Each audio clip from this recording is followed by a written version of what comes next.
as promised, I'm going to go ahead and shoot this video of my ordeal, shall we say, of title issues by having an open title. It wasn't me who actually had the open title, but a car that I bought had an open title, and the problems that came from that. It was a mess, to say the very least.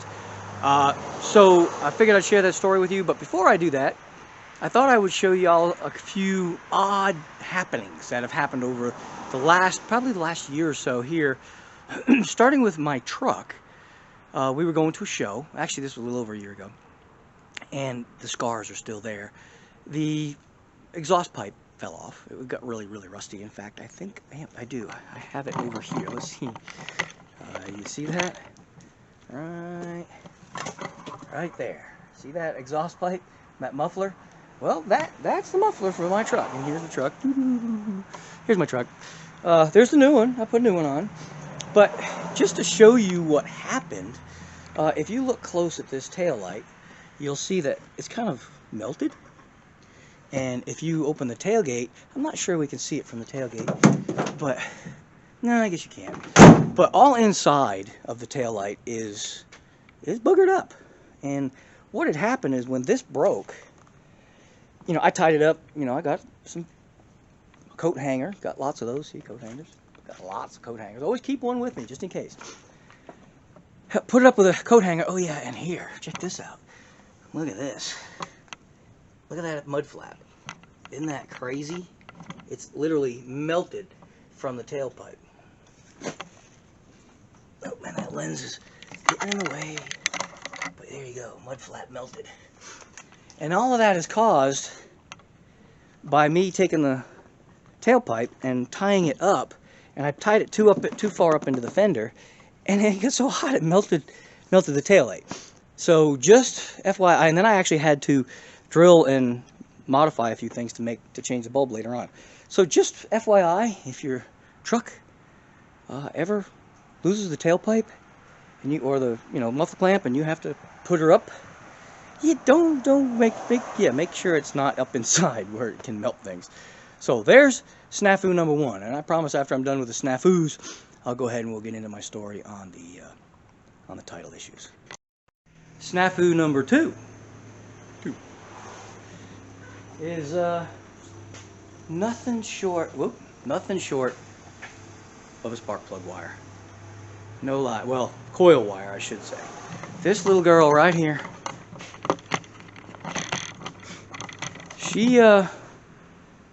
She was missing just a tiny bit.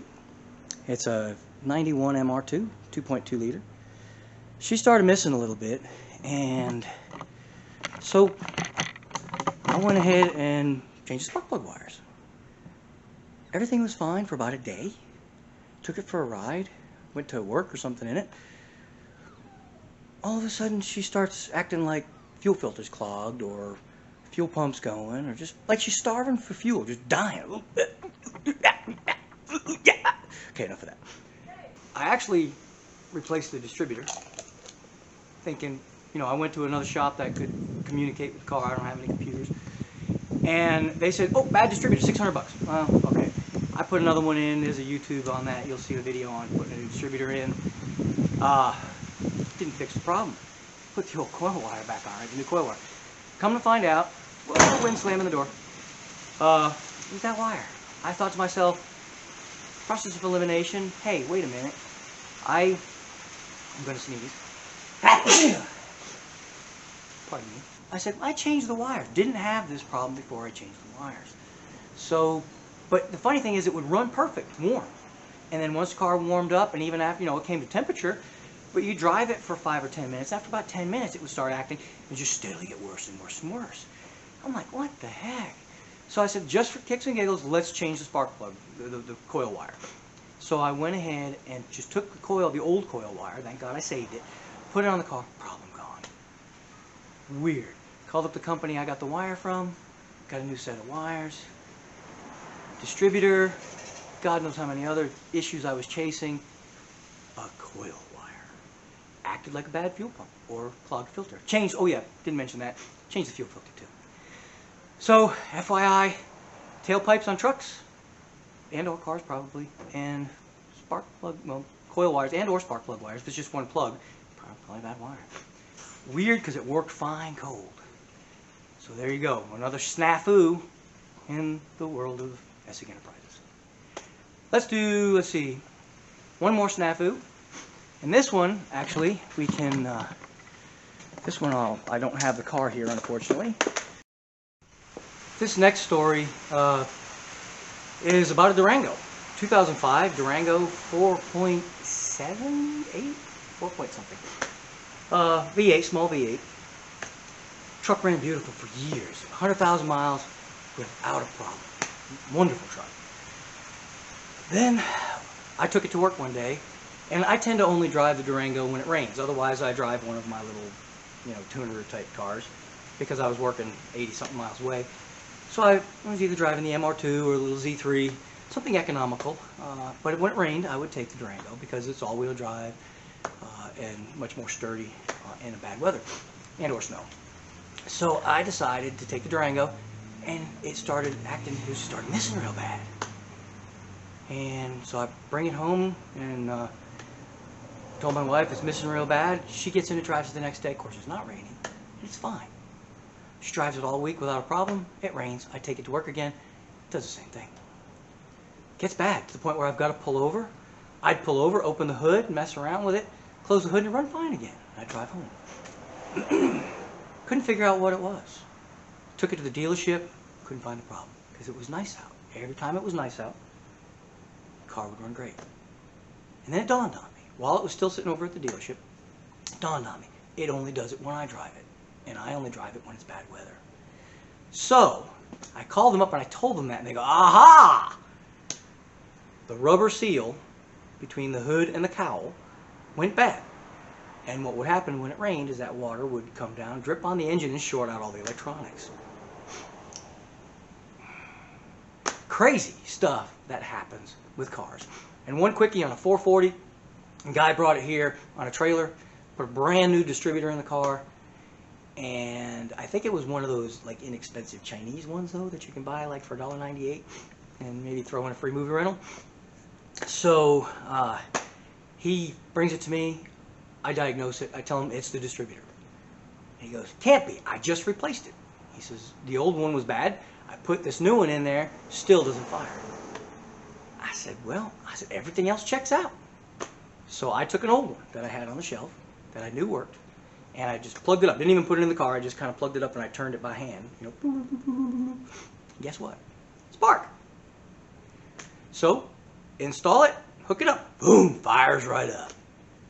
Who knew, right? New parts. Don't trust them, especially nowadays. Oh, I got one more, and then we'll tell the story. One more. I had a Chrysler come in here. We put a new motor in. Fired up, ran beautiful. Took it for a test drive. Starts farting, spitting, and coughing. It's like, what the heck? Check the points. They're sparking like crazy. What the heck?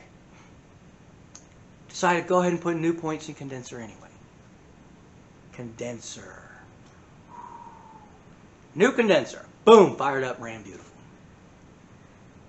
Crazy things that cars do. Okay, enough of that. All right, here's a story we're all waiting for, and I apologize that there's nothing exciting going on. It's raining out. And I figured these are kind of cool stories. The kind of stuff we talk about if you were here at the shop, we're just hanging out in the rain, talking about stuff. But this is what this video is about. I bought a car, and you've probably seen the car in one of my other videos. It's a Barracuda.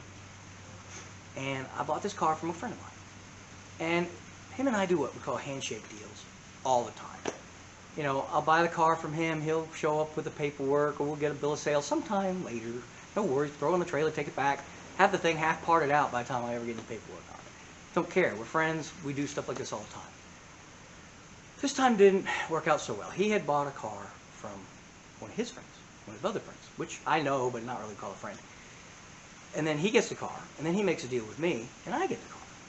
Well, another guy tries to buy the car from me, and he just didn't want to pay what I wanted to get for it, so didn't sell it to him. Well, time goes on, and my friend calls me up, and he says, well, I finally got the title, I finally located the title of that car. I'm like, awesome! He goes, no, I can't get it. I'm like, what do you mean you can't get it?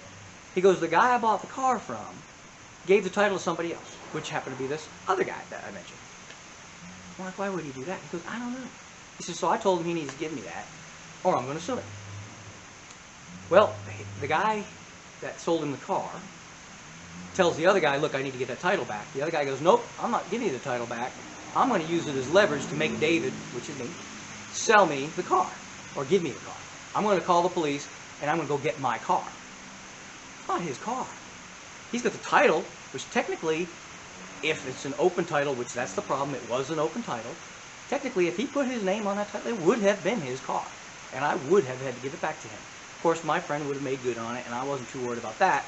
But in the meantime, my friend comes over, we settle up on paperwork with the exception of a title, because here in Tennessee, you can buy a car without a title if it's over 30 years old or worse, less than $3,000. And then you can go apply, you have to get a bill of sale that's notarized, and then you can go to the DOT and you can get, not the DOT, the clerk's office, and you can get, apply for a title on that bill of sale. Okay, and there's some other things you can do if you can't locate the original owner and that sort of thing.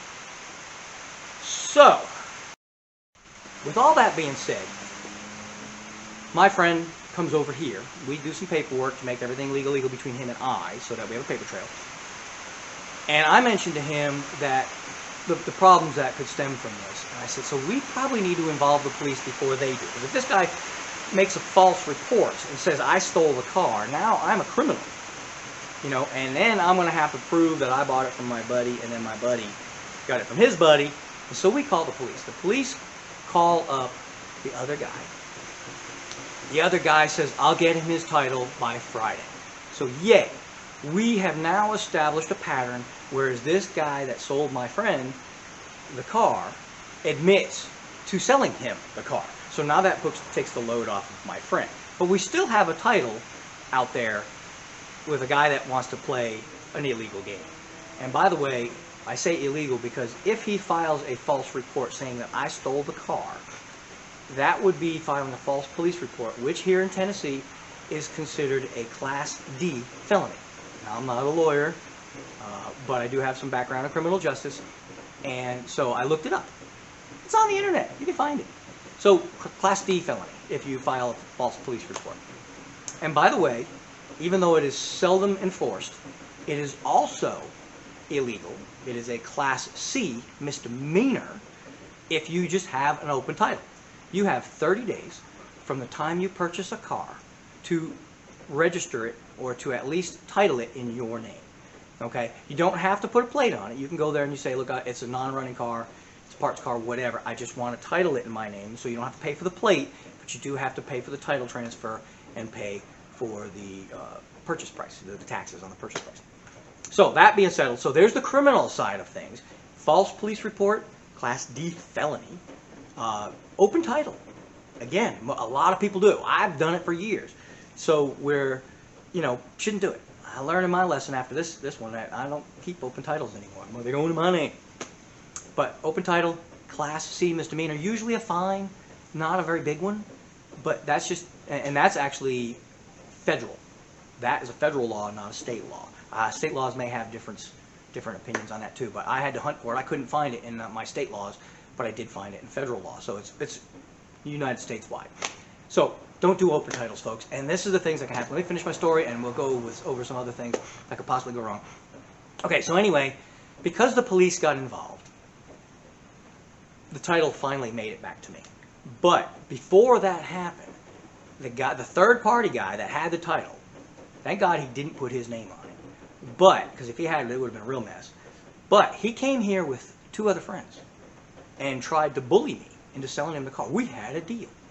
We didn't have no deal. I refused to sell him the car last time he came down here because he just didn't want to pay my price. He tried to trade it off and this and that. I'm like, look, I'm not interested in selling it right now. Come see me maybe in the summer. And he never did come see me because he couldn't even come close to what I was asking for the car. And, because I want it for parts, so I'm going to sell it for what I got in it for parts. But he came over with 3 friends. Fortunately, one of his friends appeared somewhat, shall we say, intelligent. And he came over, you could smell the booze on them, So you knew they were liquored up, they put on their beer muscles, and they were going to come over and they were going to try to bully me. Didn't work. I threw them everything I just told you about the legal, because I had looked into all of this. I threw them all the legal mumbo jumbo that I just taught y'all, and they went on their merry way. And then the actually more intelligent guy actually shook my hand and was, well, thank you for explaining that to us. And then shortly thereafter, my friend calls me up and says, I've got the title and it's still good. And nobody put their name on it yet. So, but I'll tell you what, don't do that. Do not do open titles, folks. Honestly, this is one nightmare that almost went really bad for me. My friend would have made good on it because, you know, I had a paper trail with him. So always get a paper trail. If there's no title, you can still buy a car. At least here in Tennessee, you can still buy a car. And some states don't even require titles. I know I'm talking too fast. But do yourself a favor. Within 30 days, make sure your name is on that title and go to the clerk's office. I always want to say DMV for some reason. Go to the clerk's office and get yourself, you know, just get it titled to you. It only takes a few weeks. You'll get the title in, and then that way, if the title gets lost, if it gets, God forbid, you have a fire, I keep them in a fireproof strongbox, just for that reason. But you know, because I've got numerous titles to 40 cars I've got rusting out in the backyard. So if those get burned up, I've got to go apply for lost titles out of 40 cars. I don't want to do that. So you just title them in your name. All you have to do is go back to the DMV, say, look, I lost them, got fire, whatever, and they'll issue you a new one. You know, it costs like, I think it's 15 bucks. My wife lost the title to her car one time, and come to find out, it was like 15 bucks, and she got a new one. So that's the stories. We did a little bit of, just to make an interesting video, because I didn't know if just sitting here telling you about my title issue was going to be interesting enough. But, you know, showing you some of the weird snafus and weird things that can happen with cars, and intermittent problems are the worst. But I thought, you know, the title thing it's worth talking about. And I do apologize. You know, I originally shot this with another video previous, and that's when I promised to do this. And unfortunately, it got corrupted somehow. The sound went, no more sound. And because it's mostly talking, the sound was pretty important. I was actually doing, for the third time, fixing the brake, the driver's side brake on my Corvette. And I'm getting bad parts, man. This is like I've gotten two bad brakes on the front of this Vet. I put two, this is the third one I put on here. So I've gotten two bad brand new ones. Well, I think they're rebuilds.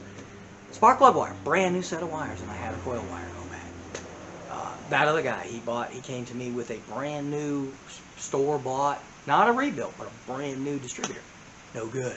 They're just not making parts like they used to. And I'm buying from reputable people. I'm buying from reputable suppliers. Got people that have got fantastic names in the business. It just happens. Quality is just not out there. And so, folks, all of this, the biggest thing is the title issues. I hope y'all take this to heart, because I used to do open titles all the time. I've been doing this since I was a kid. And I'm like in my late 50s now, so don't tell anybody. I'm trying to act younger. Is it working? Probably not. Anyway, that's it. This is the end of this video. It's going to be a shorty. I hope you enjoyed it. It's a lot of talking. And talking's never fun. I always like fast forward through the talking part. But if you do that on this one, you're not going to get anything. So really, the title issues are it. Thank God, and thank you for the police department, our local sheriff's office, and the officer who helped us out. If we hadn't done that, I'm pretty confident I wouldn't have the title in my hands today. So folks, don't do open titles. Keep the shiny side up. Please subscribe. I need some subscribers. Trying to make it so I can make more videos. More subscribers, the more videos I get to do.